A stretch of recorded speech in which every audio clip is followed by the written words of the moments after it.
God, it's Van Damme. Yeah, or maybe Jackie Chan. Those two, or maybe Jet Li, those three. Because for some reason, growing up as a kid, I wasn't really allowed to watch TV, but when I stayed at my dad's house, I could. And he let me watch all the most violent shit ever. And he'll take me to go rent them too. And that was like completely cool. Did you feel that way when you saw Bolo? Oh yeah, when I first saw him at 24 hours. Bullied you? Yeah, I was like, oh shit. You know who Bolo is? Yeah, I know. Chong Li on Bloodsport. Yeah, I saw him because I first started training there, and then I'm like, oh shit, that's him. And then one day I was like on the bench, and he just comes out to me and goes, and I'm like, what? And I think he just kicked me off my own bench. So I just got off. He's a bully. He just started working out. I'm like, oh shit. This one just told me to get off, and I did. Probably like this guy's Asian. In the general age group that would have watched me, yeah, he's like, get off. He's like, he's my bitch. Yeah, he was the 70-year-old. He was jacked. He was buff for 70-year-old. I remember I saw him at the market right here, and he was holding 2 water gallons with one of those super thin, pointless tank tops. Kind of like, those 80s muscle tank tops. Where the shirt starts here and the nipples up here. Yeah, it's like just drooping, right? And he was so ripped. I'm just watching him like, how are you 70 years old and still this fucking ripped, dude? It's crazy. Steroids. Oh, that's what it is. For sure. You think so? 100% at that age? Well, how big is he? No, he doesn't. No, he's not like big. But I don't know if he's on steroids. It doesn't look like it.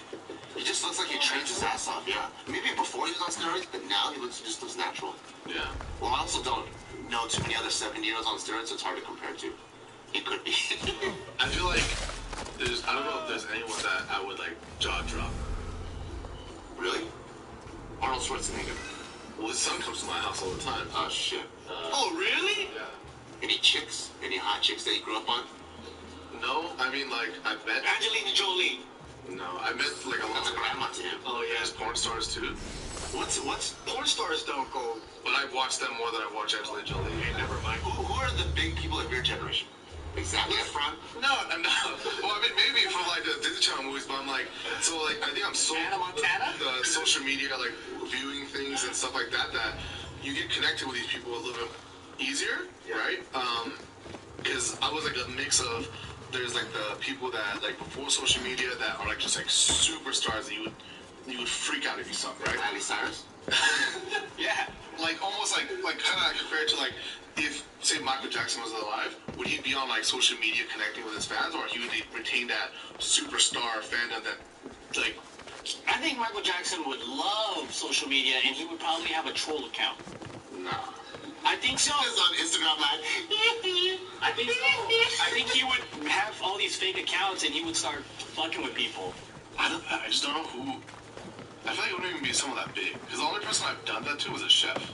That's kind of how I am. And it was a chef that was on our shoot as a model. Oh. The one that started handing us a bunch of weed. Yeah.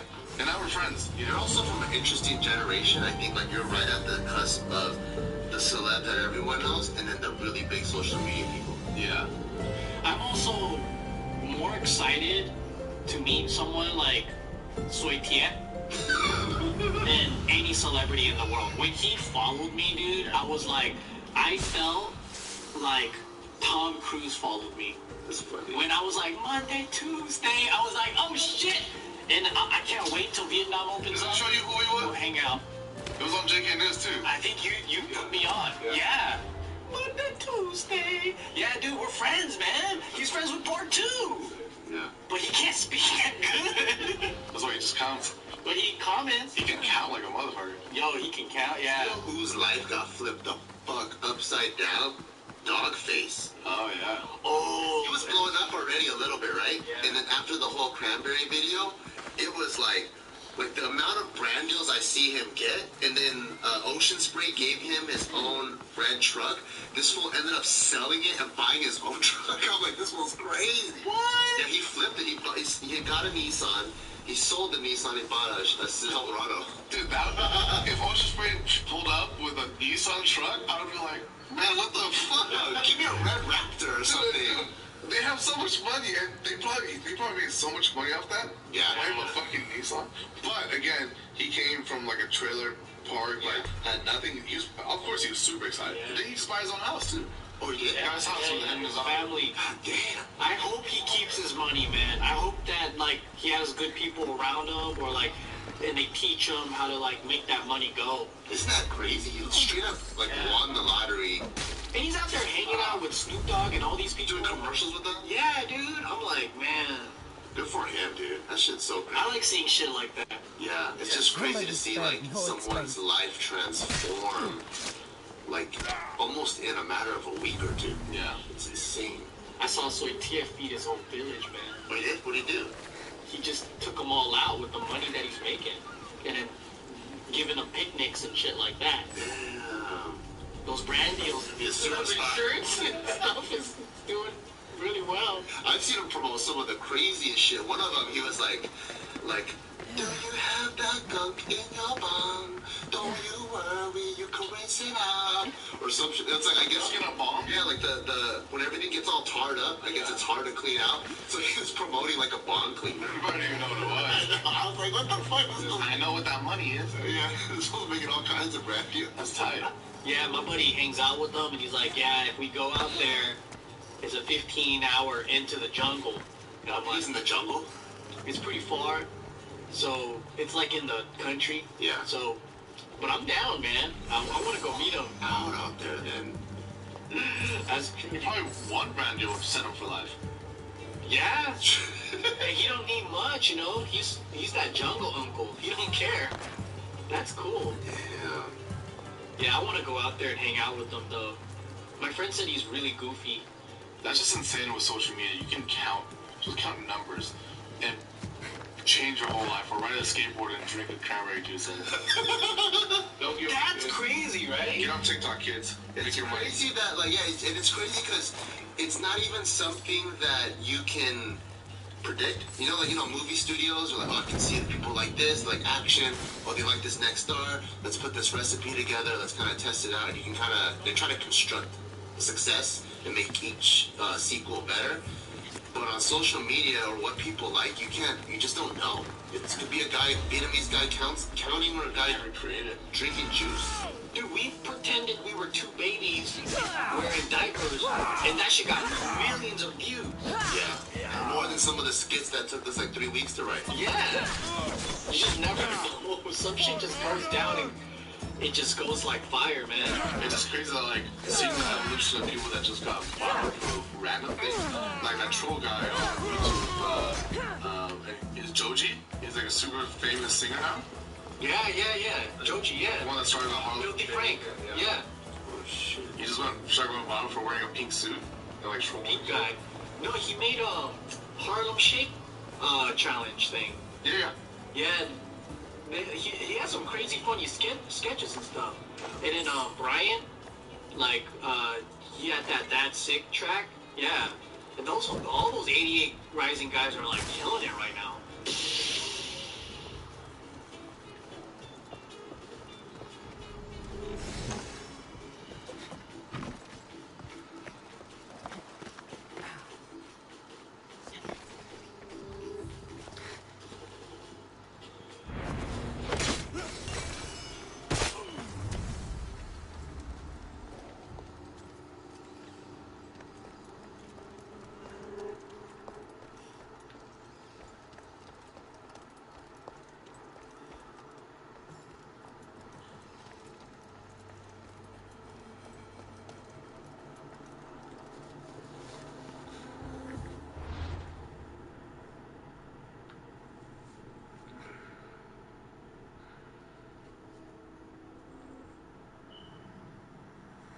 This video is brought to you by Manscaped.com. Manscaped is the premier brand for the men's below-the-waist grooming and hygiene. If you've been watching this channel, you know we're big fans of the Perfect Package, which comes with the Lawnmower 3.0 and everything else you see here. Yup, and look at this. It comes with a light, and I use this for my ball sacks. Why'd you smell it? Because I use it for my balls. It's a waterproof trimmer with skin safe technology, so it's perfect and you do not cut up your family jewels. However, after using it for a few months, you do need to change the blades for the cleanest and closest shave possible. Enroll in the Peak Hygiene Plan and get quarterly replacements for your lawnmower trimmer 3.0. Check it out, looks just like this. Skin safe replacement blade, and you just replace it, and boom, you got yourself a brand new sharp blade with the cleanest, smoothest shave. So when it comes in the mail, all you gotta do is take off the top clip right here, and then you go boom like that, and then you go boom like this, and then you go boom like that, and it's already ready to trim. You see that? Nice. Oh yeah, and then of course we gotta put on this part to protect the ball sacks. There we go. That's simple. Your replacement pack always comes with a free gift. Let's see what we got this month. This month, we got the Foot Duster Foot Deodorant with active pH control. I'm gonna need that from a lot of walking. It's a $30 value, totally free. So to get all your grooming needs done, go to manscaped.com/JKNews for 20% off. The link is gonna be in the description box below. You can clickety-click that. And you get free international shipping. Your balls will thank you! Alright guys, this story, try not to cry, okay? Oh no, try not to cry. Sound sarcastic. Okay, I'm bracing myself. I'm finally gonna try not to cry with you. Okay. No, I'm not, especially you, Gio, I know you're gonna cry. Fuck! Okay, I won't do it. so this story A is... fucking animal got ran over, the head popped off, and it's fucking rolling down the freeway. Okay, so you got 2 out of the 3 wrong. What's the last one that could possibly be? Animal. An OP citizen decides to go All 3 bungee of them? jumping for the last bucket list thing. When they jump out, it went boing, and then the rope wrapped around their neck, and then fucking pulled their head up, and that head went down the freeway. Think you're missing cry and like people just going, ah, Yes, that's a completely different It would one. have to be someone tortured an animal, like they were malicious, and then their head rolled down the freeway. I don't know if you guys would cry for that. So what I meant was like children, animal, and elderly, right? Those are the 3 soft spots for Gio. That's why I said you said 2 out of the 3, and then you hit senior, which is that's the category. All 3 of them? No. Military guy is reunited with his wife in a surprise moment. He farted. But big surprise, Don't make me cry. she fell in love with another man and she has to break Oh, up. that's sad. Okay, no. Of the rival branch. That's right. And that Navy guy. Oh, devastating. And he's in the Corps. You ever watch Pearl Harbor? Yeah. That's kind of what happened. Like she thought he was dead in war, and then she got with his like best friend. Yeah, they were both hot. They thought Ben Affleck died. Yeah, exactly. And then he came back, and then she's like, "Oh no, I have 2 hot guys that want me." Was he a castaway? But he wasn't. At least she stuck to the same branch. We know how fucked up that is. That's fucked up. Really? Oh yeah, you don't do that in the Corps. Okay, no. You don't hood hop? Let me tell you about Tony. This story is about Tony Williams, and so his story begins with the fact that. Actually, hold on, 1 second, because I don't know if he's gonna tell you this story. Let's just have him tell you his story. He's a vlogger. He's an old man. Tony Williams? This is Tony. Hi, Tony. He got interviewed because of something that he did that got the attention of a lot of people, and you will find out right now. He saved cats and children. Should have spent some of that silver on up. Well, I'm Tony Williams. Oh, he's British. My wife, Jo, who died about 5 months ago. Oof. I miss my lovely wife more than I can ever say. But of course, I'm here on my own. I have no family or friends around here. My next tactic He was just recently moved that. to put on my front window so that people seeing it could know my position, know that I desperately needed this nice conversation. It sounds as if I'm sorry for myself. I just know what I need. I just need to have a nice, pleasant conversation. I don't want somebody's shoulder to cry on. I want to be treated That penmanship, though, you know what he's saying, Joe. reasonably safe. No. It's a font. Is this the one for the kid writes him a letter? No. Oh, okay. No. Dear old guy. Okay, can I predict this? The whole neighborhood gets together now, hang out, and throw barbecues. And then he gets corona and dies. Oh, shit. Wait, what? No? I would cry to that though. Okay, yeah. I'm still waiting for the cry. It's not that wife died. Okay, I know what it is. It's one of those sign language chimpanzees that get out. Oh. It needs a friend just as bad as him. Wait, no, you guys are building up the expectation of this when it's not that crazy. Okay. It was already shown to you what was the story about, which is, I will clarify. So Tony, his wife, passed away 5 months ago from pancreatic cancer. She actually passed away 9 days after coming home from the hospital, finding out that she had pancreatic cancer. And so right before her getting really, really sick to the point that she had to go to the hospital is when they moved to a new location. So that's the reason why he doesn't have family or friends nearby. And so after Joe died, his wife, he just felt like this unbearable loneliness. And so what he did is he initially printed out business cards that had his name, his phone number, his email. And so he said that he just had these business cards in his back pocket, like hopefully if like just going to the store or something, strike up some small conversation with someone, and like that could lead to him giving him his card so they can have some sort of communication. But then that couldn't happen because of COVID right now. Like it's really hard to meet people face to face. Why doesn't he join his local boxing gym or something? Because of COVID. Let me remind you, he's 88 years old, okay? And so like online connections doesn't seem to really be. He has an email, though. Yeah, but like to actually go on social media, that's a whole nother game. I check it once a month or something. Yeah, so I don't think that everyone swiped on him. I know, right? What if he did try all that? I tried Tinder. I tried Coffee Meets Bagel. I just can't seem to have a friend. No, so I mean that like his fuller interview, rather shorten it, but it's like a 2-minute interview, and that really pulls your heartstrings.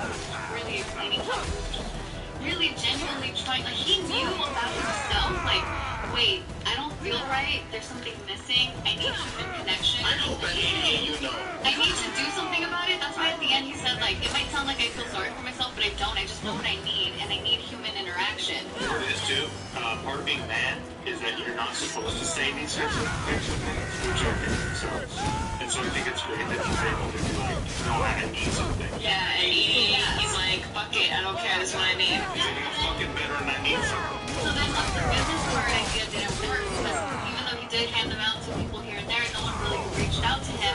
That's what led him to go to this poster, which is the story, is the fact that he posted this on his window, outside of his window, and it says, I have lost Joe, my lovely wife and soulmate. I have no friends or family, no one to talk to. I find the unremitting silence 24 hours a day unbearable torture. Can no one help me? And that poster went viral to the point where he got HOA started this account. They're like, we'll talk to you in court, pal. We'll talk to you in fucking court. Take that, Tom. There's a line coming outside of your house now. Like, what the hell? You gotta take care of that line. So then he got interviewed by like Daily Mail and the media, and that's how like his phone number and his email got spread around to the whole world. By the way, this is Joe, his wife that passed. That's what I thought. I was like, he got a girlfriend out of this? Are they posing in front of a tsunami? It looks like yeah. What if the caption that was like about like freaking serious? Yeah, so this is when they got married back in, I think, 1980. It's the same age in every photo. So this is actually his second wife. He didn't age a bit because he's already aged fast, and she's the one that looks like she's gotten older, but he looks the same. He's the stressful to be around. Actually, so okay, well, before I get there, back to the poster. He looked 88 when he was 20. That got a lot of attention to the point where now he's saying that he answers about 100 calls and that his answering machine is full with a whole bunch of messages, that he has had thousands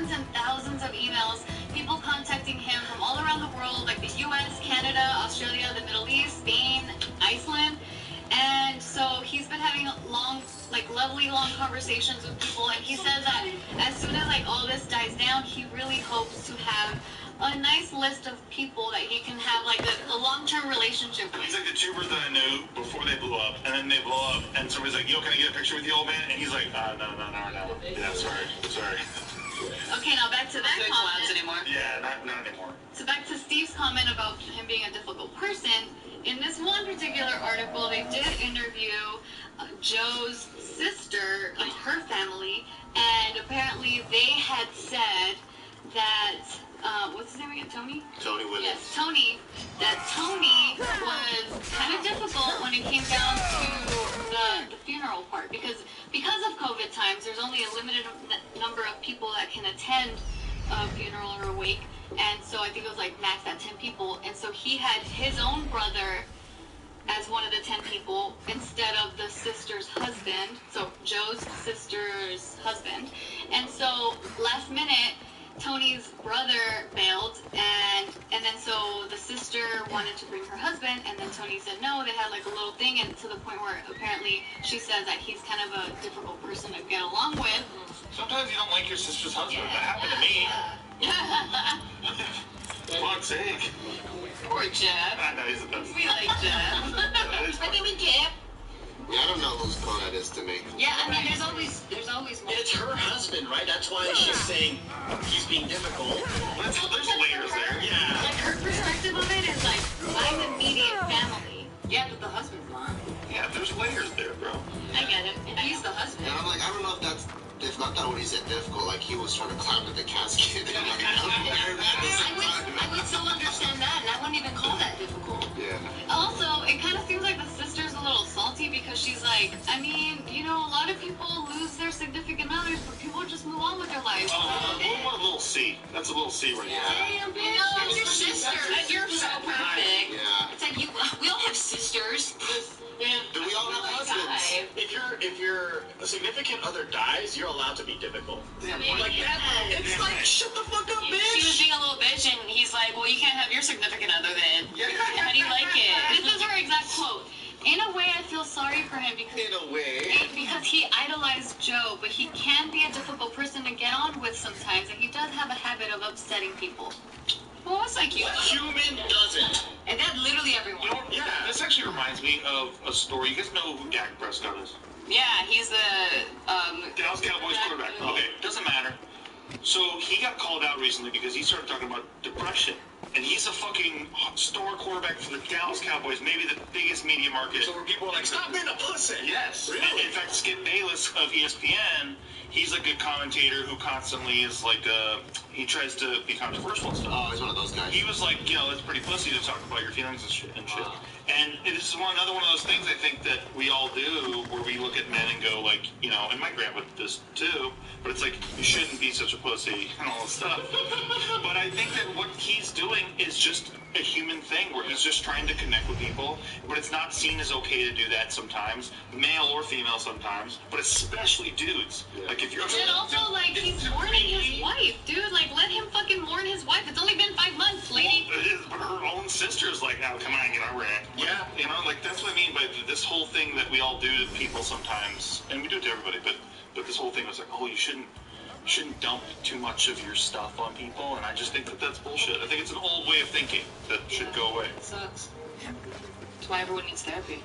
Yes. Yeah. So, Pay somebody. Get away from me. so how badass is it that one of the most masculine people you can think of, Dak fucking Prescott of the Dallas Cowboys, starting Talking about depression Yeah, and and like how he mental feels. health. Yeah. It's normalizing it. That's dope. Yeah. It sucks that that's the response we got, though. from one guy. No, Yeah, from there's one guy. more problems. From one guy that doesn't even play football, he talks about football. Across from a guy who played football. Shannon fucking Sharp. You should have called him out on that. Exactly. Yeah, bitch, who's the real bitch? I got how many injuries and had to take steroids?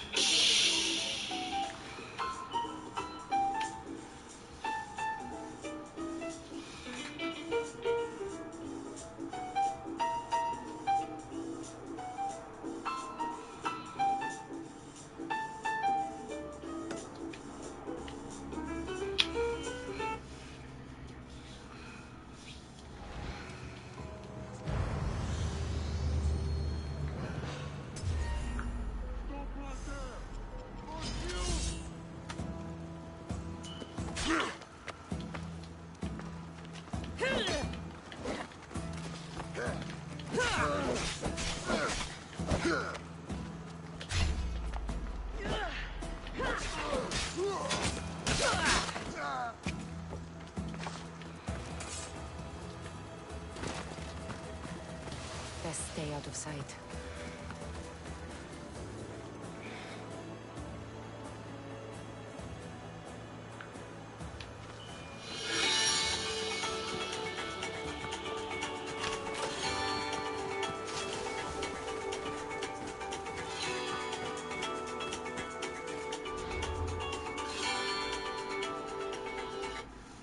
There is an absolutely insane, criminal, disgusting, immoral, and depraved series of allegations against Donald Trump and his family, which are completely unsurprising if you've been paying attention for the last 4 to 5 years.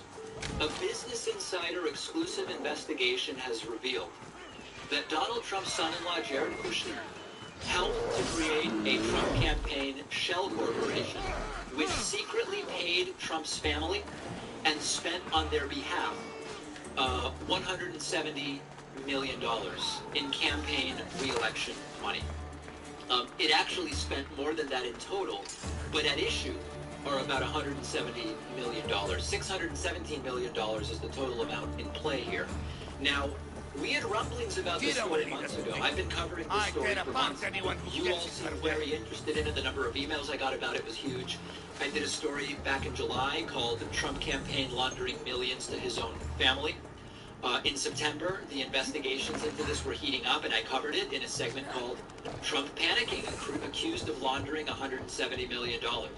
This is all part of the same scam about which we now have more specific information. So listen to these details, which are being presented by a source familiar with this operation to Business Insider. The way this scam worked is that Jared Kushner, who is Trump's son-in-law and also a White House senior advisor, if you can believe that, directed his sister-in-law, Trump's daughter-in-law, Lara Trump, that's Eric Trump's wife. Got to keep all of it straight. Jared Kushner directs Lara Trump, and Mike Pence's nephew, John Pence, and Trump campaign CFO Sean Dahlman to be on the board of this shell company that they created. The company is called American Made Media Consultants Corporation and American Made Media Consultants LLC. Now that should ring a bell, because this is related to the name of Donald Trump's former campaign manager, Brad Parscale's company. And what they did is they spent in total $617 million. That's about half of the $1.26 billion that Trump's campaign fundraised. And some of the spending was legitimate. So the issue is not the $617 million. The issue is that about $170 million of that money is essentially laundered money as salaries to Trump's family and others, as well as a slush fund of all sorts of spending. Why did they do this? The reason they did this is believed to be to avoid Trump's donors finding out that a whole bunch of their money is actually just being funneled back out to Trump's family and friends.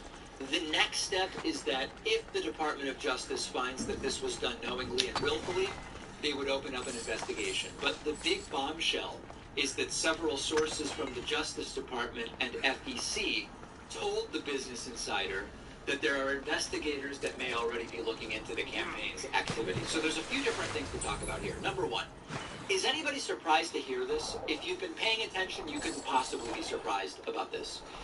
Number two, I don't actually know that Trump's donors would really care if they knew about this. And what I mean by that is, Lara Trump was getting $180,000 a year. You know, a whole bunch of people were getting $180 grand a year, and all this money was being laundered into companies held by Trump's family and friends.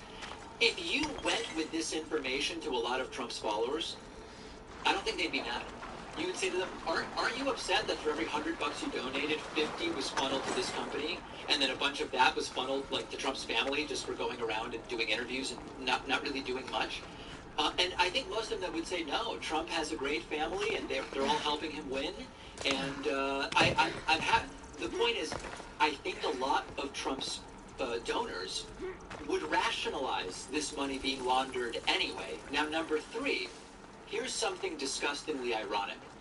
The defense bill that Donald Trump wants to veto for ridiculous reasons also contains a crackdown on on the use of shell companies to launder money. It's just like a side note. That's number 3. And then number 4, pardons. You know how we've been talking about, is Trump going to preemptively pardon his family members, Jared, Ivanka, whoever? We weren't sure why Trump would think he needs to preemptively pardon them. Well, if Jared Kushner is being investigated for being part of this shell company money laundering scheme, that would be a great explanation. It would fit very neatly into the puzzle of why Donald Trump is reportedly considering pardoning people like Jared Kushner and others. Look at what we've been able to find out during the Trump administration about what they've done. Imagine what will come out once this guy is out of office. Truly stunning and remarkable. I want to take a second to tell you about one of our sponsors, S&H Masks. S&H Masks has everything you need when it comes to face masks and other protective gear for COVID-19, and they're giving my audience 20% off. S&H Masks. We have a motto. We all we got, that's all we need. We invest in the community. It's more than gym shoes and bags. It's a pay-it-forward situation. Because what you leave in this world It's more important than what you take from it.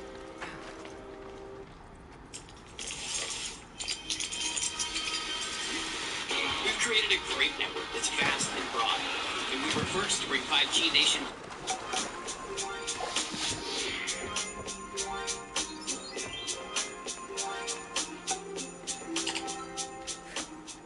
Just letting you guys know, you can listen to my No Bleeps podcast anywhere you stream podcasts or on my No Bleeps YouTube channel. Link in the description.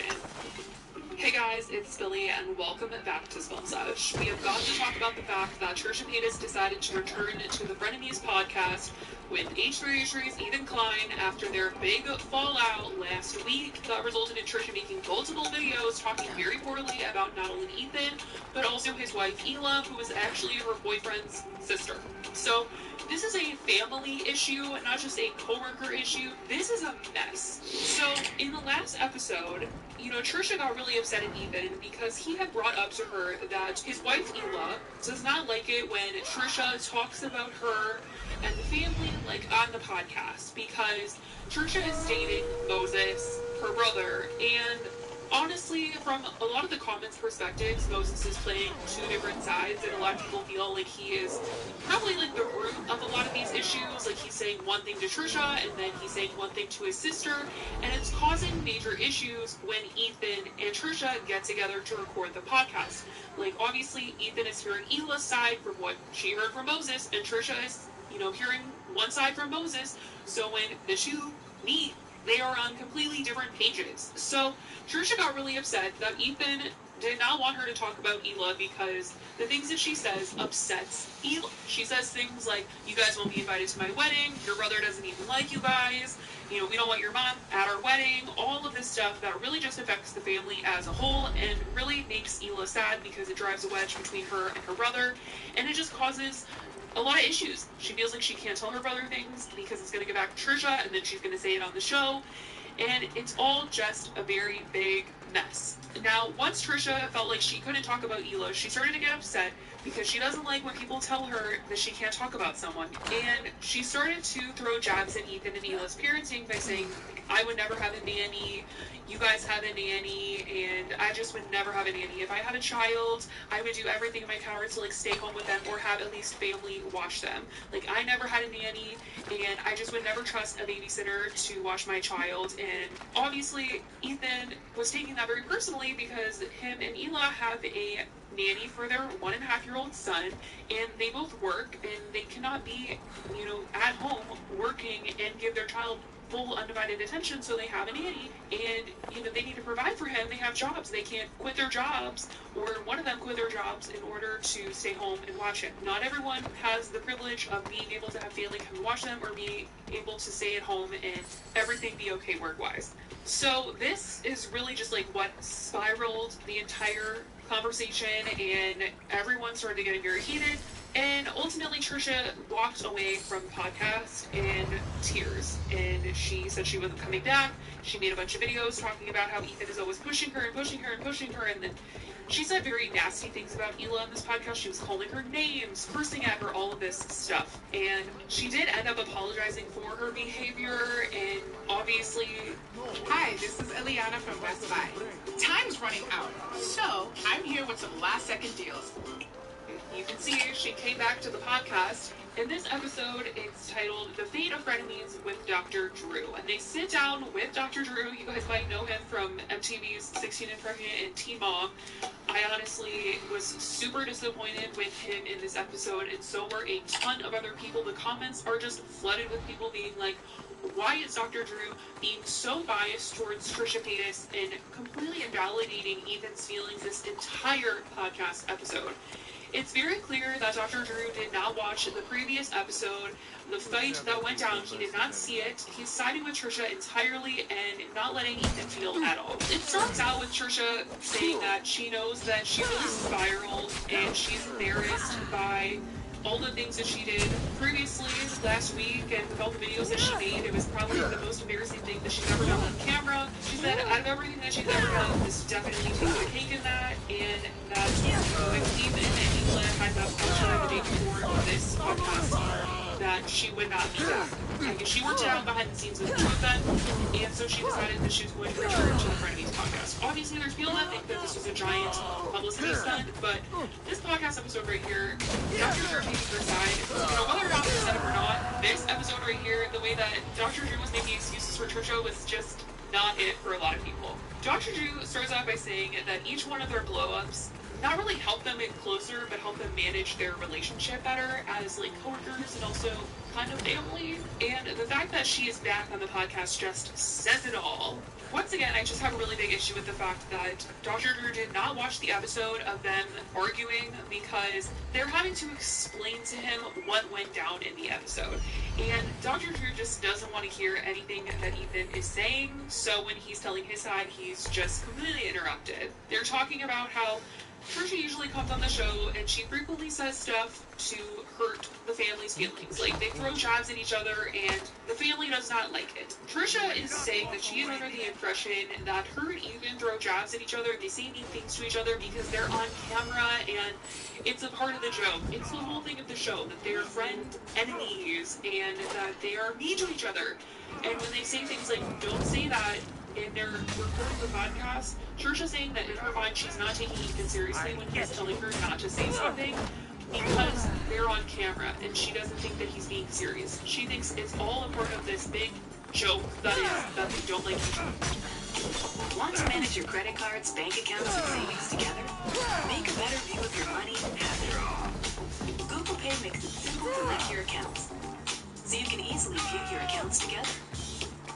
Check your total balance across your accounts, search for any transactions and receipts, and never miss a bill with helpful bill pay reminders. Better view, manage, and stay on top of your finances from the app. Try Google Pay today.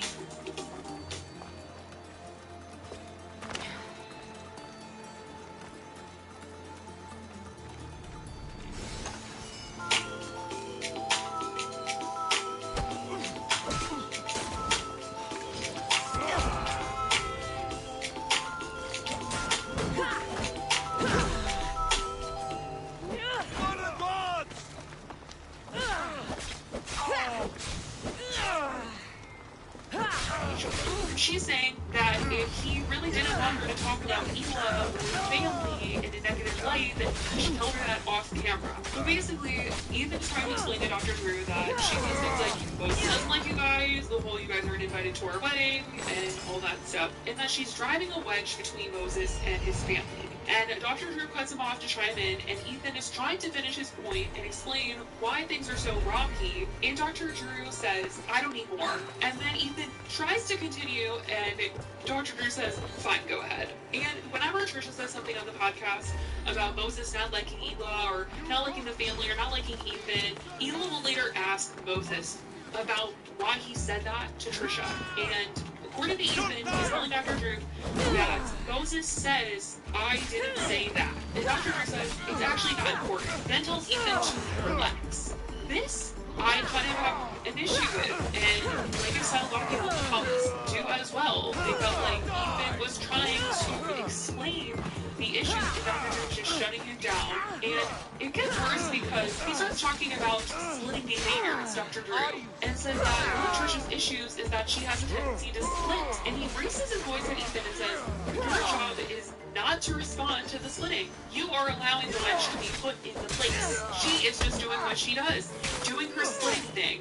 And you're just supposed to go, uh-huh. And he says, my wife is being driven apart from her family, and that she literally distrusts her own brother. And Dr. Drew then says, like, you're doing the splitting behavior now, and is basically telling him that he shouldn't take offense to anything that is being said on camera because you don't know if it's, like, reality or not. Like, Trisha could be joking. Like, why are you getting upset? You don't know if she's being, putting it on for the camera or not, so you should just, like, relax and not take offense to anything. I think that's pretty much just, like, making excuses for Trisha saying really horrible things. Like, Trisha called Hila really, really nasty names, and I don't think that the things that she's doing should be excused. She does not get a pass to be mean to people and drive a wedge through his family. But at the same time, I want to reel it back to what Ethan was trying to say, is that, Moses says one thing to Trisha. Trisha comes on the podcast and she tells Ethan, and then Hila confronts Moses about it, and he says, I didn't say that. So it sounds like they all need to get into the room and be like, Moses, what the heck are you really saying? There's a lot of things in this that point to Moses telling multiple different stories, like both sides here. And I just don't think that this conversation with Dr. Drew was very productive, because Trisha felt very validated in the fact that she has a right to be this way. And she didn't know. She didn't know that, they felt this way. She didn't know that she was taking it too far. It's like last week was taken way too far. And it seems like she knows that, but the reasons it's being taken too far need to be fixed. If Ethan is saying they can't do these jabs at each other because it's affecting the family, then they need to not be doing the jabs. Let's leave family out of the conversation, out of the jabs, and I hope that they'll be okay. Because it seems like they're here to do the podcast for the long haul, honestly. They try to say that they were breaking up a bunch of times, and it's not happening. So they need to, set some boundaries about what they're going to be able to talk about on the podcast before something really bad comes out.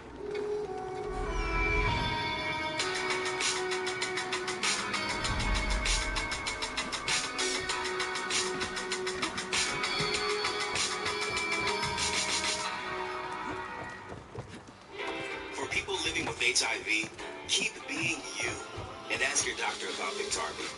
Biktarvy is a complete one-pill, once-a-day treatment used for HIV in certain adults. It's not a cure, but with one small pill, Biktarvy fights HIV to get to and stay undetectable.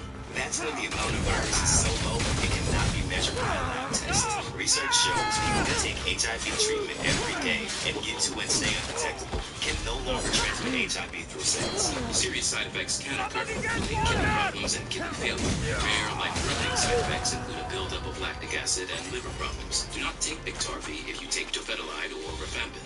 Tell your doctor about all the medicines and supplements you take if you are pregnant or breastfeeding, or if you have kidney or liver problems, including hepatitis. If you have hepatitis B, do not stop taking Biktarvy without talking to your doctor. Common side effects were diarrhea, nausea, and headache. If you're living with HIV, keep loving who you are and ask your doctor if Biktarvy is right for you.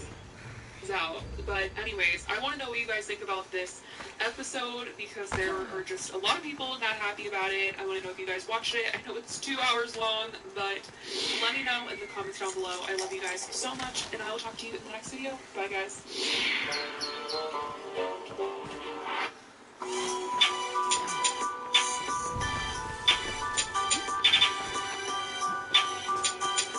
What is up, guys? Tipster here, and today I have a new video for you guys. And we all know about Twitch's new rules, these silly rules that they put in place to ban words like simp and virgin and incel, and while there aren't many people talking about it, they're also banning derogatory sort of sexualized terms directed at women as well, like whore and slut, just to give a few examples. We all know about this because it was massively reported on in the media in articles much like this one. Twitch bans use of simp, incel, and virgin as part of new harassment crackdown, and we all know the fact that these rules don't go in place until January 22nd. However, even though these rules don't go in place release. Until then, we've already started to see some streamers or some people using the platform get banned as a result of using these terms. One of the examples that happened pretty early on after this announcement was made was by YouTuber Cabos, who got banned for calling people simps, incels, and virgins on his streams. He also called his account Incel Simp 69, and he was banned, I want to say, within like 20 minutes of starting his broadcast where he was doing this. Granted, you can argue that he was kind of trying to poke the bear there. I'm pretty convinced that he was actually trying to get banned as a meme, and I think that's why he was doing that. Now, Carlos can correct me if you happen to see this video, but you can definitely argue he was like trying to intentionally poke the bear there, and that's why he got banned. But another big story that happened in relation to this would happen to be this streamer, Just a Minx, where she was basically banned for using these terms on her stream, again, before the new rules are even enacted. They don't go in place until January 22nd, yet here we have a streamer who was already banned for using these terms on her stream. This is Just a Minx calls out unfair Twitch suspension compared to other bans. Now, she is back on the platform, from what I understand, but she's not too happy about this whole situation. It says Twitch streamer Just a Minx has slammed Twitch after pointing out the unfair treatment she received over her ban, comparing her situation to that of a streamer who says she accidentally revealed inappropriate content on stream. And that's another situation that happened recently. Apparently, there is a Twitch streamer who also does OnlyFans, and in an attempt to report some OnlyFans content, they accidentally broadcast that content on stream and revealed their, let's just say, some very provocative and inappropriate material for the platform. And they got a 3-day suspension for that, which is insane to me because Just a Minx here got a much longer suspension for simply using words like incel, virgin, and simp, which is ridiculous to me. Just a Minx has tweeted that she is considering leaving Twitch altogether after being banned, revealed that the ordeal has left a sour taste, and I don't blame her for that. As somebody who has been, you know, a big user of Twitch over the years, like, I love Twitch. I still, to this day, think that they're a far more reliable streaming platform, and I liked the community, but as I commented on in my previous videos about this whole simp, incel, virgin ban sort of thing, one of the things I liked the most about Twitch was the community and the meme culture within the community. And with rules like this, they are literally killing that meme culture that made the platform so great. One of the reasons why Twitch streamers and Twitch viewers love the platform so much is because of that meme culture, and they're literally killing it, which is ridiculous to me. Anyway, let's move forward. She said on Twitter, "This ban has left such a sour taste in my mouth that I'm really on the fence about going back to Twitch. The worst thing about being banned is you can't talk in chat, watch other streamers, or hang out in other streams without risking getting them banned," which is absolutely insane to me. Some of the rules that Twitch has are ridiculous. Like, let me give you an example, right? She's talking about how, like, you can get other streamers banned by engaging in their streams, whether it's in chat or, you know, you're actually on their stream or anything like that. That seems to me to be one of the most ridiculous rules ever, because as a YouTuber, if I happen to do an interview with someone who's been banned from YouTube, I'm not going to get banned off the platform. If I happen to do a live stream on YouTube and I happen to have someone, you know, on my stream briefly that was banned on YouTube, I'm not going to get banned on YouTube for platforming that person on my stream. But on Twitch, if you host someone on your stream that has been banned from Twitch, you can get banned as well. Some of the rules over there are so ridiculous. It's got to the point where it's indefensible at this point. I went from being someone who streamed exclusively on Twitch because I love the platform so much, to now my primary streaming platform is YouTube. I encourage most people to watch my streams on YouTube. Now, I do offer the restream option because recently we had some technical issues on one of my streams on YouTube. Like I said, Twitch is far more reliable in terms of their technology and stuff. But, you know, I do still restream, so if we have any technical issues on YouTube, people can go to places like Twitch and DLive to watch those streams as an alternative platform. But the main focus of my streams now is YouTube. When I have supported Twitch so long. But with these new rules in place and some of the ways that they unevenly enforce them and stuff, I can't support the platform anymore exclusively. I just can't do it. I even went as far as to, like, I could still milk revenue off of them by taking bits and subs and stuff like that. I literally asked them to unaffiliate me because I just don't want any of my viewers to feed funds into that platform. Now, they can still make money off ads that run off of my restream over there, but I don't want my viewers, in an effort to support me, to support them as well, because it's so ridiculous. And I'm hoping that at some point, Twitch will realize the error in their ways and course correct some of these mistakes that they're making, because it's getting really insane to me. Anyway, we kind of got sidetracked there for a second. Let's continue.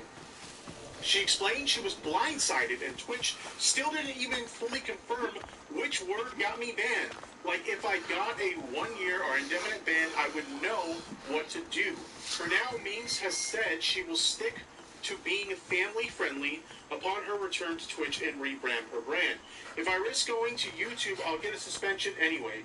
I'm kind of lost right now. I think for now I'll just return and try to be way more family-friendly. Gonna have to revamp on my whole brand. And that's what's ridiculous about this. We have people who have built up these personalities and these brands that their audience have come to know and love. And now these streamers are having to refocus the way they do things because it might get them banned on Twitch. Like does Twitch understand, and do people understand that there is nuance to situations? Can words be used in an offensive manner, like the words that Twitch is banning here? Yes, they absolutely can. However, there are also ways that you can use them that are completely harmless. Sometimes people use them, you know, as a mode of, like, a sense of humor. Like, people find that funny, right? So, like, why are we're essentially trying to censor comedy at this point. And that's a huge problem. For someone like me who has a big sense of humor and enjoys a good laugh, you know, from time to time, or Joe enjoys liking to, you know, make a funny joke every once in a while, or poke fun at someone in a way that's not meant to be harassing, but it's meant to be in good fun, like, this annoys me. Just a Minx has accumulated a substantial following on the streaming platform Twitch with hundreds of thousands of fans across various platforms. However, her fans are outraged to hear that the star has been banned on December 17th. She revealed on Twitter the reason that she was banned was cited as the use of hateful slurs or symbols, explaining that she had used the words such as simp and virgin in her broadcast. She went on to say on Twitter, "My email said I was banned for hateful slurs or symbols. I don't understand it, but see you in 7 days." She was banned for 7 days for this. She got a 7-day suspension. And let me remind you, there was a situation where another streamer, it was an accident, but another streamer literally showed their ass and part of their, you know, hoo-ha on stream, and they were only banned for a few days for that. You're telling me showing, like, full-on nudity on stream is not as bad as saying simp or virgin? I want to clarify, I did say virgin, incel, and simp yesterday, but I thought the new TOS wasn't in place until January, and that's what's ridiculous about this. Twitch is so bad with the enforcement of their own rules that they can't even stick to the timeline in which the new TOS goes into place. They're already banning people for it.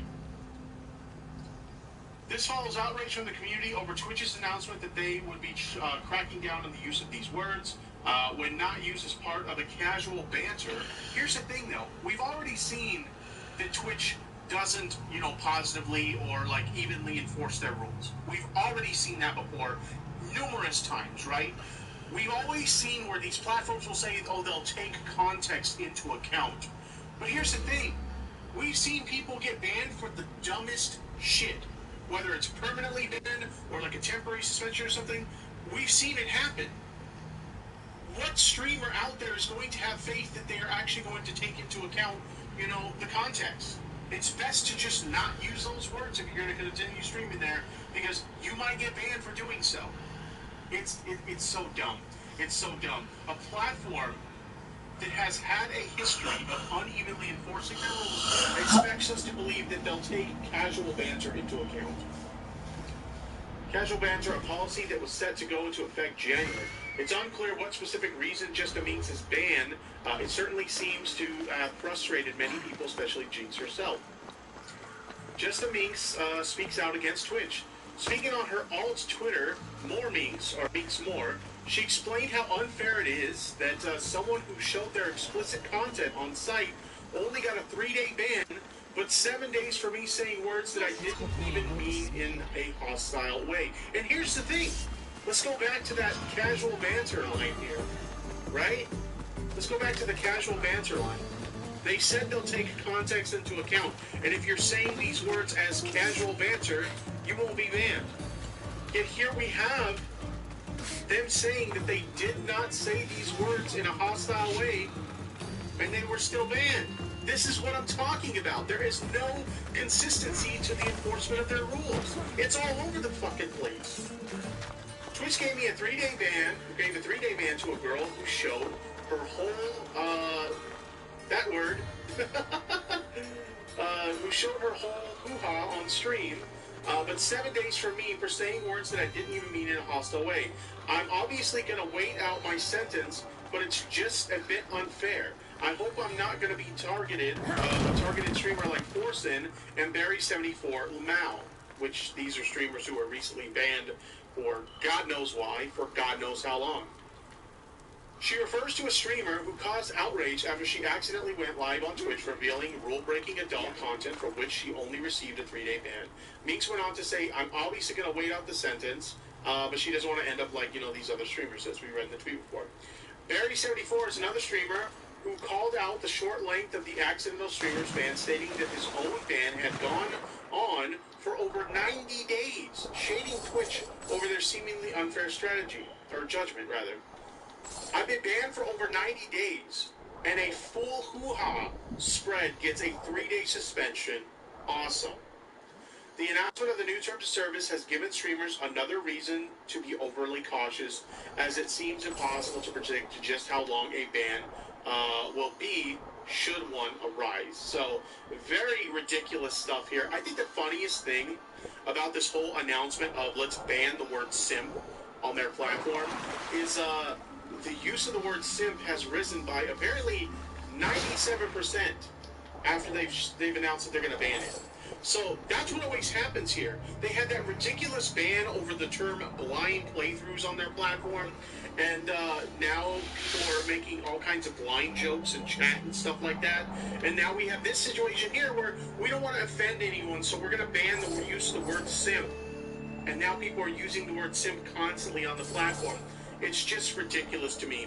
Overall, as someone who has been a longtime supporter of Twitch as a platform, and who has legitimately loved Twitch as a platform in the community, I just can't support the platform anymore. It's ridiculous to me that they would ban such really harmless words. Can you use them in a way that's meant to insult someone?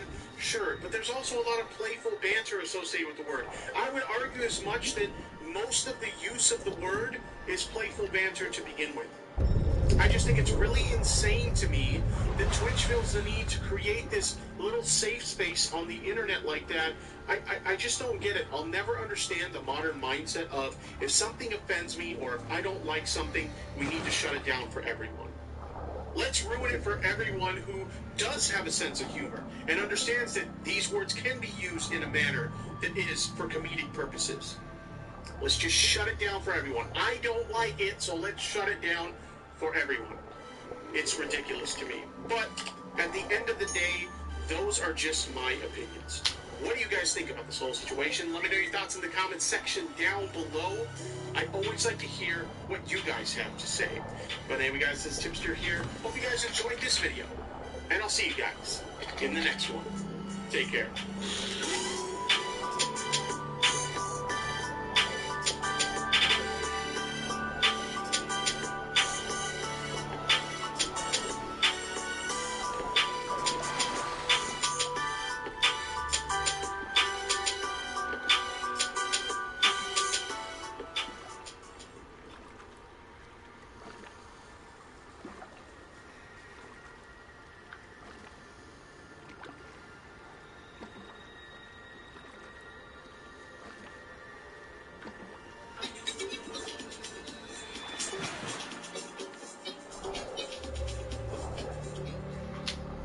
Chase Freedom Flex with new ways to earn cash back on bonus categories. Plus, all always earn 5% on travel purchased through Chase, 3% on dining, and 3% at drugstores. Bonus category spending limits apply, and you have to activate each quarter. New Freedom Flex.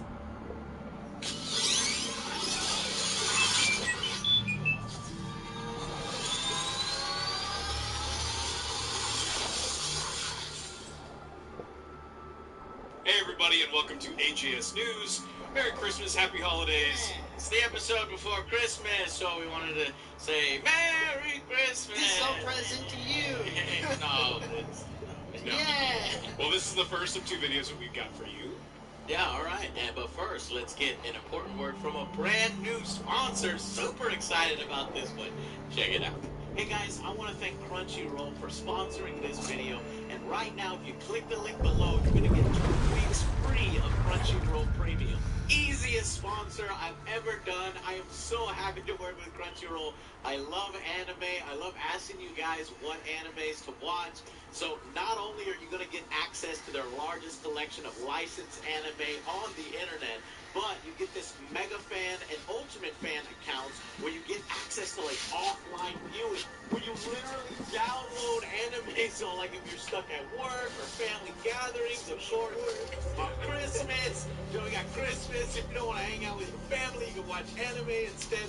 Download the shows directly to your phone or your tablet.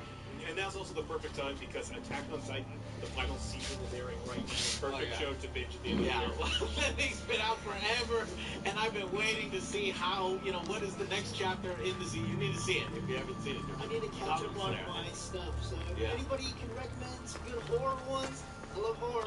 Okay. I'll be on the lookout. Recommend some anime for other Joe. Of course, Crunchyroll has Dragon Ball Super that I'm big into. I'm also watching JoJo's Bizarre Adventure, not the first season, the season with the stands. That's a really good one.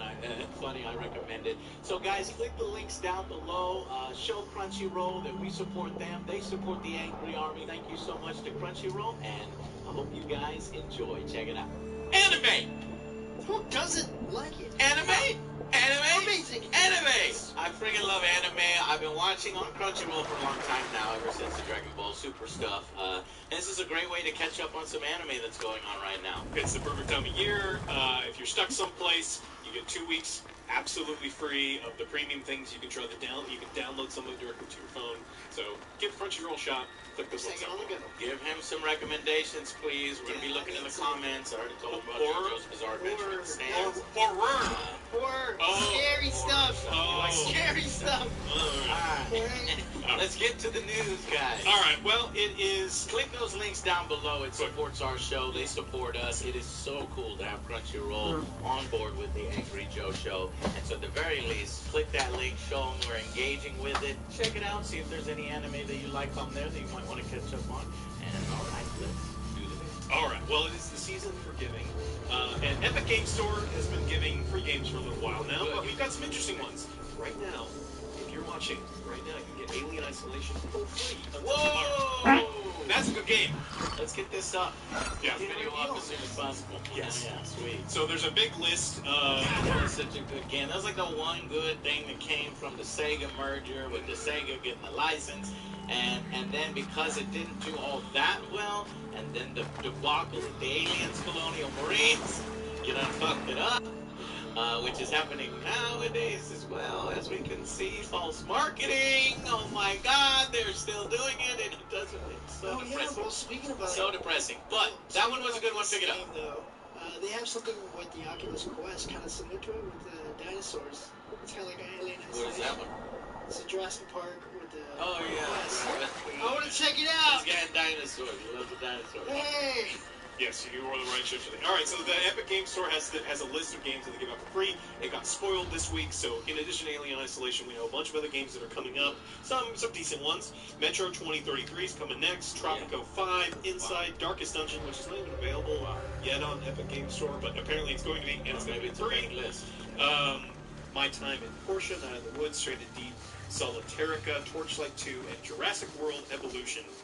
This seems to be the order that they're going to be released in. So if you're looking for free games, you can thing, but Epic I like is, free games. Yes, I like free games. I like it when Epic does this. The Troy game, you know, not 40K, but Total War. And, you know, this is good. I just wanted them to continue to work on their platform. And, yeah, then we'll jump on board with singing their good graces. What do you guys in the comments think of Epic at this point? Speaking of more free games, Call of Duty, Black Ops Cold War. Multiplayer is going to be free for this week until Christmas Eve. So if you want to play the worst multiplayer that is available right now in Call of Duty, it's completely free. And so, you know, when free's a good price. Free's great. It is totally worth free. The issue that I have with this, I was reading, it was like, the Call of Duty community is so bad anyway, and if you're like, oh, everything's free now, so you don't even have to pay, and the trolls and the hackers and all those things get worse. Come on, Alex, we mute everybody. Oh, I mute everyone anyway. I mute anybody. Well, we were running Akimbo revolvers. The best. It's going to take you a while to get those, though. Oh, it took us a while. Yeah. You won't have... Meet Stitch Fix. Here's how to look good.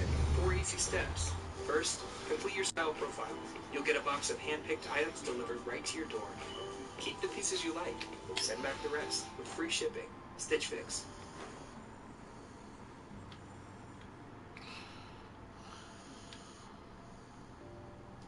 In just a few months, we've learned a lot more about the COVID-19 virus. It's real and it's dangerous. So on behalf of all of us working on the front lines, please take it seriously. And while we don't yet have a cure or a vaccine, we do know how to keep you and your loved ones safe. Wear a mask. Wash your hands. Stay 6 feet apart. Do your best to stay out of crowded spaces. And get a flu shot. It's even more have time because you only have over that free weekend until Christmas Eve. Yeah, sure, if you want a headache and stuff like that, but it's free. Yeah. No, it's not there. If you start downloading now, you may have an hour to play before Christmas Eve, because it is a rather large license. I do like how you can earn experience throughout the games and stuff, so that's a cool thing that they've done. But I expect that kind of stuff from a multi-billion-dollar franchise. $3 billion. They make $3 billion a year. Multi-billion. $3 billion. Just in case you're wondering, just on Call of Duty. All right, Monster Hunter World. You were in it. Hey, we love the film. I got into a Twitter fight with the guy that wrote the IGN because I was like, oh my god, this guy just. One of the worst films of all time, really. He's trying to earn brownie points. Now, I didn't tweet it at him, but then he got wind of my tweet and then he started tweeting on it that, well, Joe, some of us, just have different opinions. I was like, I get it, man, I get it. But one of the worst films of all time is rated lower than Kangaroo Jack on IGN. So I think it's one of the worst films of all time. Tornado. Yeah. But I've seen other reviews agree with us that it's dumb fun. Look, we're not saying it's a good film. No, okay? we say it's bad. When I gave it that 7 and then that dumb 8 when we go over into the spoilers, it is dumb. So I was like, man, we need a rating so that people understand that there's a difference between dumb fun, the OJ films. I don't know how to do it. That might have to cross over if we watch movies like these. Well, I love, we all love film, but I watch a lot of film review channels, and like a lot of them are like, look, for Stuckman's like, this is a D+. I really enjoyed it. If you I didn't watch it. If you like, I was like, he's gonna shit on it. He I should have said everybody will shit on this, but I guarantee you have fun watching it, and they actually put more effort in it than they thought they would. Yeah, if you have a bunch of beers and some buddies and you want to watch this, they actually do. All right, back to the actual story. Yes, sorry. Do you want to know what it made in its opening weekend? Yes, I know. Well, here's what it made $12. I expected $12. 2.2 million. Yeah. Which is real low. Yeah, real low. Okay, so the total now is 7 million, including everything else. But the issue that this movie's going to have is it is not. I knew it was going to bomb. They were really relying on the Chinese audience. It was pretty much tailor-made. And the Chinese censors decided to cut the movie and say you can't show it here over a silly joke that should have been in the movie anyway. It got removed. They removed it. They're like, hey, can we still show it? And they're like, no, you pissed us off. And we'll talk a little bit more about that in the next video. But the movie didn't do so hot. Yeah, we will not be seeing that sequel with the cats, the gatos. No. But people talked about, like video game movies. They're like, well, Sonic did so well. Why didn't this one do so well? It's like, well, people can't go to movie theaters right now. Yeah. Also, the amount of effort and time between the two. But it was a rough time for video game movies this week. But we also got some news on the Resident Evil one, right?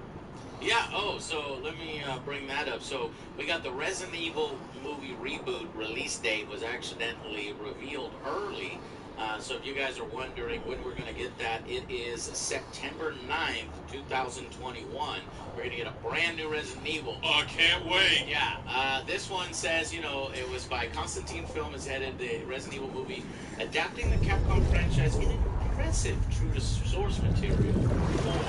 The director's like, dude, with this movie, I really wanted to go back to the original two first games and recreate the terrifying visceral experience I had when I first played them, while at the same time telling a grounded human story about a small dying American town that feels both relatable and relevant to today's audiences. I don't know what town I was talking about, Raccoon City.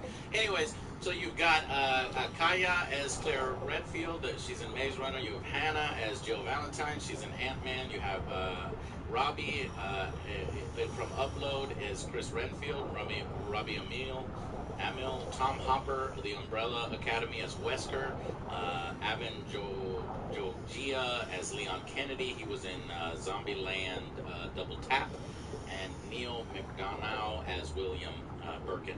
So, I don't know, man.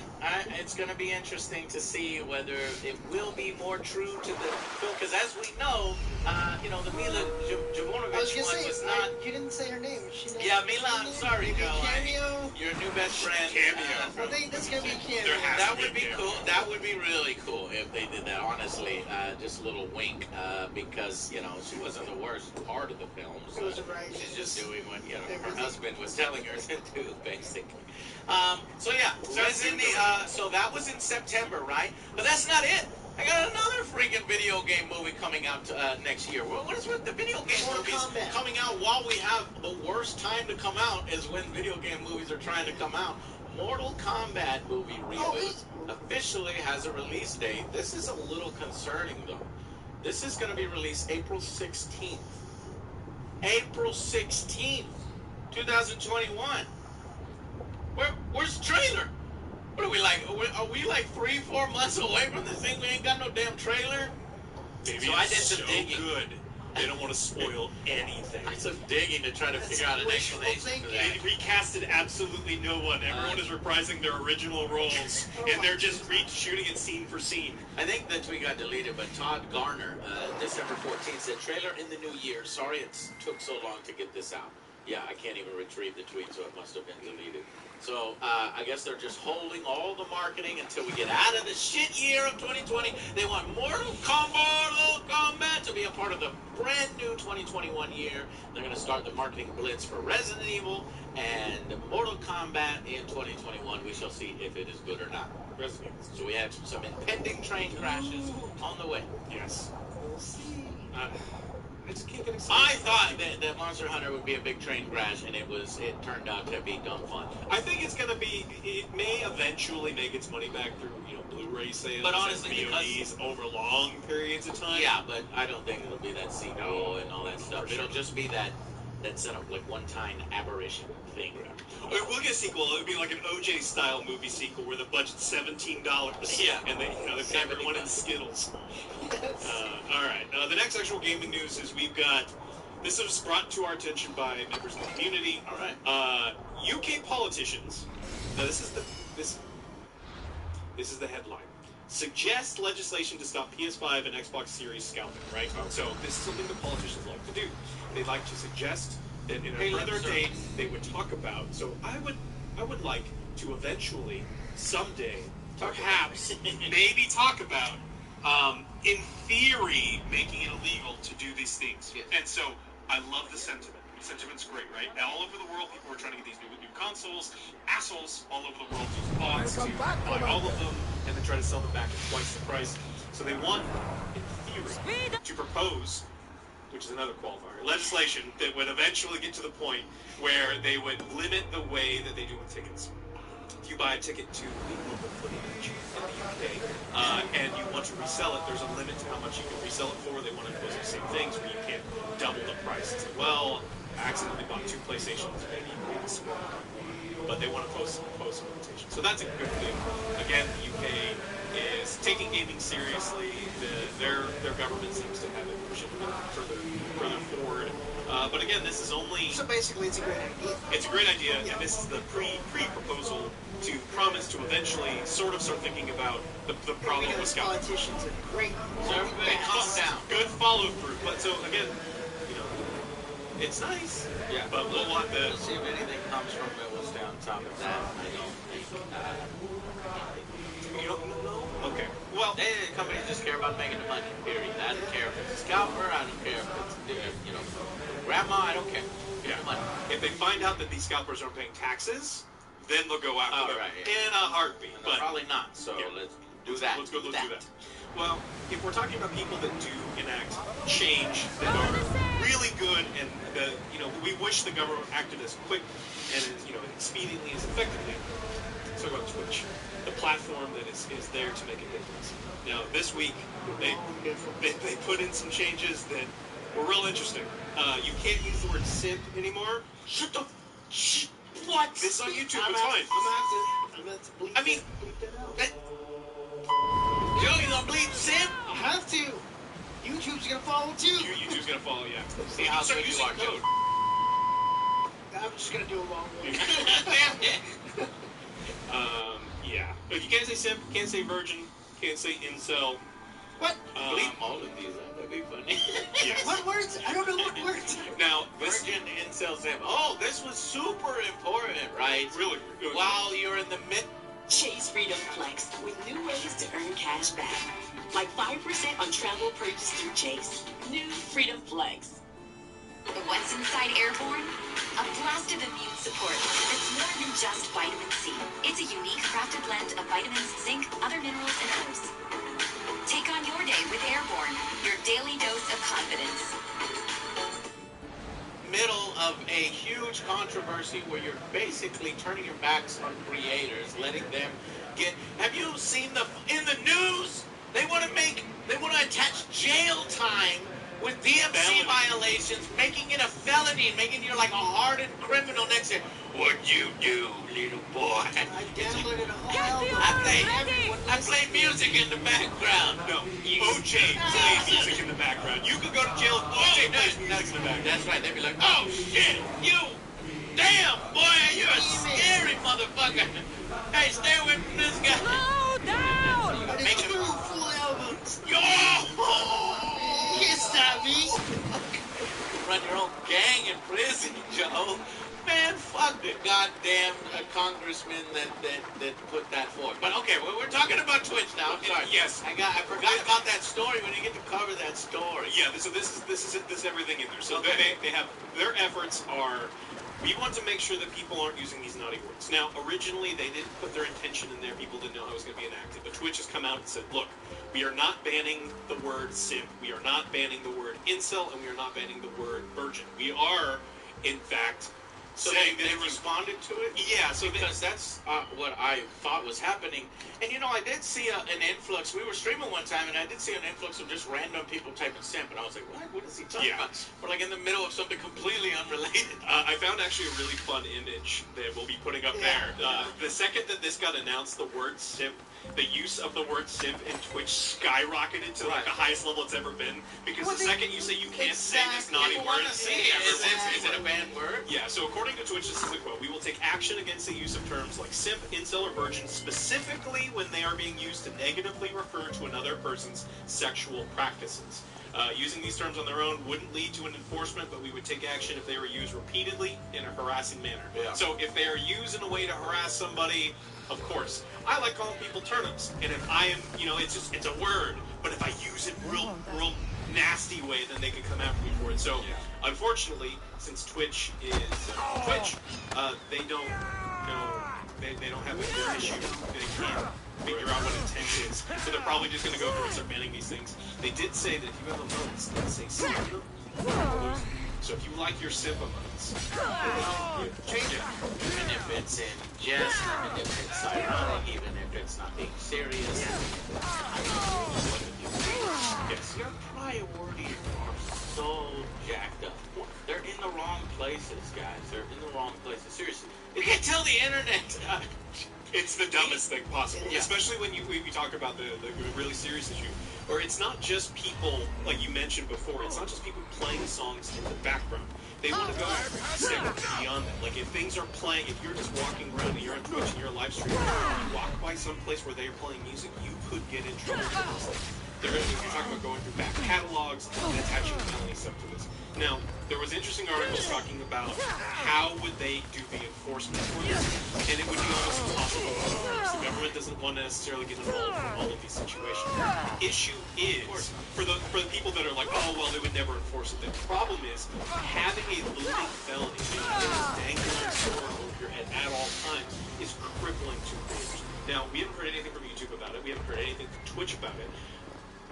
But that's probably because they've been busy banning the word simp, and I imagine that monumental task is preventing them from talking about them losing their entire platform. Because you have to understand, like, if this law goes through, Twitch as a platform is in serious trouble.